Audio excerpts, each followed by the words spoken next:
అందరికీ నమస్తే. మహర్షి చెరకుల వారు చరక సంహితలో 2 పదార్థాలు అభ్యాసం చేయకూడదంటారు. అంటే అభ్యాసం చేయకూడని 2 పదార్థాలు. ఒకటి పెరుగు, 2 మినపప్పు. ఇది అనేక సందర్భాల్లో చెప్పుకుంటూ ఉంటాం. పెరుగు దోషం చేస్తుంది, ఎండాకాలంలో వేడి చేస్తుంది. మినపప్పు శరీరంలో మైలలను పుట్టిస్తుంది, బరువు చేస్తుంది ఒంటికి.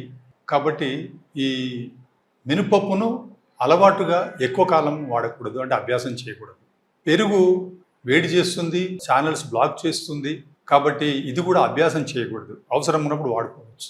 కానీ మన వాళ్ళు ఏం చేస్తారు, ఇప్పుడు ఎండాకాలం కాబట్టి 2 కలిపి పెరుగు వడ తింటూ ఉంటారు. పెరుగు వడ తిన్నప్పుడు ఒకవేళ పిత్తం ఎక్కువ ఉన్న వాళ్ళు, దోషాలు ఎక్కువ ఉన్న వాళ్ళు ఉన్న వాళ్ళకైతే ఇందాక మనం చెప్పుకున్న దోషాలు కలుగుతాయి. లేదా శుక్రం తక్కువ ఉంది, స్పెర్మ్స్లో ప్రాబ్లమ్స్ ఉన్నాయి, పిల్లలు కావడం లేదు, అలాంటి పురుషులు ఈ పెరుగు వడలో పెరుగు శుక్రాన్ని పెంచేదే, ఈ మినపప్పు శుక్రాన్ని పెంచేదే.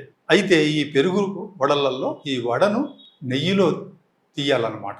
అంటే నూనెలో కాకుండా నెయ్యిలో దేవిన వడ పెరుగులో నానేసి తీసుకుంటే ఇది నేతి వడ పెరుగు అన్నమాట. అంటే పెరుగు నేతి వడ, ఈ కాంబినేషన్ ఇది బాగుంటుంది. ఇది కొంతకాలం పాటు వాడాలి. దీన్ని ఎక్కువ కాలం వాడితే మనం ఇందాక చెప్పుకున్న చెడు గుణాలు వస్తాయి.